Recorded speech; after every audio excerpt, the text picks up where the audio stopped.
po'y nagbabalik sa face-to-face, mga kasawsawan. Marinig po natin ang lahat ng sama ng loob ni Erlinda laban po sa kanyang ikalawang ama. Balikan ko lamang yung sinasabi mo kanina, Ate Erlinda, na may ginagawa si Tatay Erning sa mga anak mo, sa'yo. Ano yun? Yung talagang ikinagagalit mo? Mulat sa pulamalit naman po ako, nandiyan na po yung talagang lagi siya nakamando sa akin. Minsan wala nanay ko, dyan yung nagagawin ako isang bagay. Mali yan, huwag mong gawin yan, pangit yan. Talagang todo, puro serum lang naabutan ko sa kanya. Lalo po pag nakakainom siya, ang pangit mo na lumalabas sa bunganga niya. Ganito po lang lagi nagiging buhay namin sa araw-araw. Minsan talagang dumadanas kami ng wala. Talagang hindi na po ako mahiya sa inyo, ma'am. Talagang ako po yung sa sobrang awa ko sa magulang ko, sa anak ko, kahit po sarili ko, ginagawa ko na pong magkumita lang po ng pera.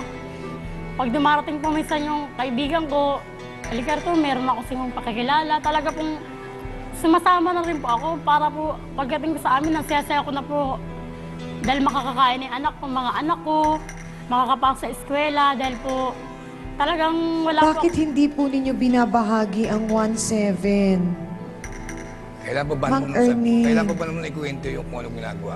Hindi ho, pero yun naman po kahit papaano makakatulong po sa mga apo ninyo para may pangkain po Siyempre, minsan sa tumutulong araw-araw. ako. Hindi naman dati akin ang sarili talaga. Eh na kasi yung inuutang ko sa tindahan, minsan sa bahay rin dinadala. Oho. Pansin Hindi ng naman naman po nangyayari yun. hindi talagang lang bira pansarili po ko yun. Hindi naman po. Kasama niyo po umiinom yung mga apo niyo. Hindi. Hindi ho kasi parang, hindi ho ba kayo nabagabag dun sa sinabi ni Erlinda na umabot sa puntong halos pati Kinukuha katawan ko lang po niya. dun sa tindahan inutangan ko, sigarilyo ko at saka yung kape. Unang na sa kape, nakikinabang din sila. O saan ba, kumuha akong miswa. Sa kakainin ko ba yung miswa sa sarili? Di duduto doon sa bahay. Kukuha ko ng uwing, di ko nakakainin Pag talaga naman pong Panduduto doon sa bahay.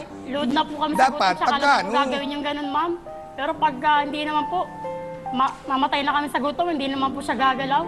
Naku, sa loob ng mahigit 20 taon, sila ba nagtatrabaho? Ako lang. Wala naman sila mga trabaho eh. Ayun na nga po, O, ma'am. paano sila lalakit? Sasabihin niya naman, Hindi ko sila okay ginamitan lang, ng ano. hindi niya obligasyon yung anak ko eh. Nagkatrabaho. Hindi niya obligasyon yung anak ko. Bakit? May mga trabaho ba kayo? Hindi, huwag mo sabihin na sa loob ng Napakasakit 20 din taon naman kayo. ho kasi, Mang Erning, na mapagsalitaan nyo sila ng ganun. Hindi ko pwedeng aminin yun. Yun ang hindi ko maamin ang magsalita ko ng gano'n sa kapwa ko. Pero ang sinasabi nga ho, kasi ang nakakalungkot doon, Mang Erning, pag kayo po ay nakakainom, Hindi may naman mga ako bagay kayong nasasabit na gagawang hindi po ninyo nalalaman. Nung mag-iinom lang po ako, Opo. nung ditong mag-pension ako, noon lang ako nagiinom ng madalas. Dahil kasi nung hindi pa naman na nagpipinsyon, nasa trabaho ako, bihira ako umuwi. Nagkaisip at nagkaisip na po ako talaga, nakikita ko na po yung umiinom siya ng alak. Gaano katotoo na talagang pinalayas na ng nanay mo si Tatay Erning? Talagang ganyan po sila kapag may pinagtatalo na sila isang bagay at lasing po siya. Talagang lagi po yung dinadanas yung lumalayas po siya sa labas ng bahay, natutulog siya. Minsan, kahit yung anak ko, tatawagin siya dahil nakikita siya sa kalsada, uwi ka na. Kung yan po ba yung may isip bakit po siya gaganunin ng anak ko at nagagawa siya niya mahal ng kagalitan mga ng hindi dapat, di ba? Kaso naman po, talaga, kahit ako rin po, dahil magulang ko na po siya nakagisnan, hindi ko rin po matiis siya. Hindi mo rin matiis? Opo, tatawagin ka anak ko, nakatawagin mo yung lolo mo. Kahit ako po, alam po niya yan. Uwi na kayo doon. Dr. Camille, gusto lamang po namin malaman, bakit po ba kadalasan nangyayari kapag ganitong stepdad, tapos ikalawang ama, hindi ho ba? Tapos ang anak dun sa una, laging may pakiramdam na parang hindi siya tinatrato ng maganda or hindi pa sapat yung pagmamahal na ibinibigay na pakiramdam ng isang anak. Typical yan, Ami, sa isang sabihin na natin na stepfather o yung sa mga madrasta na nagkakaroon ng ganong klaseng feeling.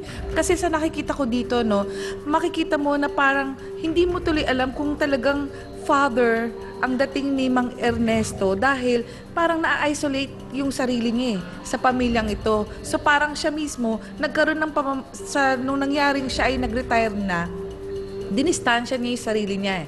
Parang inalis niya yung pagiging ama niya dun sa pamilyang yon. So parang makikita mo tuloy na basically hindi siya nag-a-act as a parent to them. Doon naman sa nangyayaring matapos ang ilang taon ng pagsasama nila, kung kailan tumagal na ang pagsasama nila, tsaka sila umabot sa puntong nagsusumbatan. Pag sinabi niyo yung ganitong klaseng sumbatan, ito ay nangyayari usually dahil kasi nagpa-pile up yung mga maliliit na galit na nararamdaman. Yung maliit So yung mga maliliit na sama ng loob, dumadami ng dumadami, hanggang sa nagagawa nilang magsumbat. So, maliliit na galit siya at the same time, maliliit na kritisismo. Ngayon, kung nagkaroon ng pagkakataon na sabihin natin nagkasalpukan tayo, merong pagkakataon na ang mga utak natin or mga isipan natin, basta hindi tayo nag-iisip, nagsasalita tayo basta. So, ngayon, yung unconscious na naka-restore lahat yung mga galit mo yun, yun yung biglang lalabas. So, lalabas at lalabas yung hanggang hindi na ilalabas lahat ng sama ng loob na umaabot sa physical na pang-aabuso or verbal na pang-aabuso, hindi siya titigil. So, dapat gawan niyo ng paraan and the best way para sabihin yan is ang dapat mag-connect ang utak sa bibig. At yon ay sa pamamagitan ng pagiging tahimik. Pag naging tahimik ka na at nag-connect na ang iyong utak sa bibig, parang alam mo na kung ano ang dapat mong sabihin at magiging matino ang inyong usapan. Maganda yun. Kailangan konektado ang utak at bibig. Kasi nga talagang ang bibig natin, very powerful. Kaya dapat maingat tayo sa bawat salitang bibig kasi Totoo yan, natin. Ami. Maraming salamat po sa magandang paliwanag na yon, Dr. Camille. At sana nga napag-isipan yun mabuti ni Mang Erning at ni Aling Adorasyon. Mga kapatid, tawagin naman po natin ang magtatanggol kay Mang Erning. Saksi raw siya sa mali namang pagtatrato ni Aling Adorasyon kay Mang Erning. Narito po si Aristotel Binuya. Pasok! Aristotel, masasabi mo bang may naging pagkukulang si Nanay Adorasyon kay Mang Erning? Kasi may edad na po yung si tatay. Oo. Siya po medyo bata pa. Sa edad ni tatay na to, dapat kaaway nila hindi na malakas, hindi na naririnig ng ibang tao. Dapat papalayas ng kung ano. So ang sinasabi mo parang napapahiya. O yun. Dating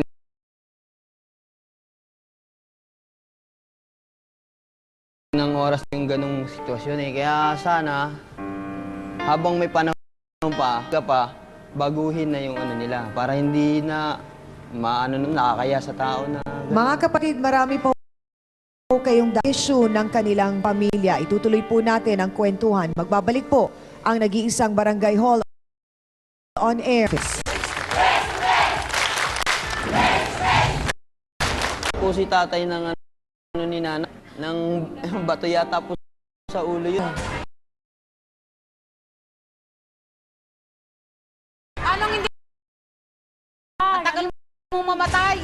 Miss Ami Paris would like to thank Philip Stein, Face and Figure, Skin Glow by G-Max, Salon de Manila, Plains and Prints, Gloss Nails, Watercolors Make Up at Shop. Thank Dr. Money and Pailayan. Face to Face Sports 7 Waba Plus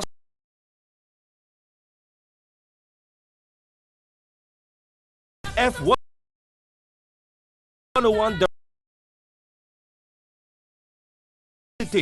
Placenta by Samstre, Guardian Alcohol, Prime Rocks Bleach, ang bleach na di masangsang.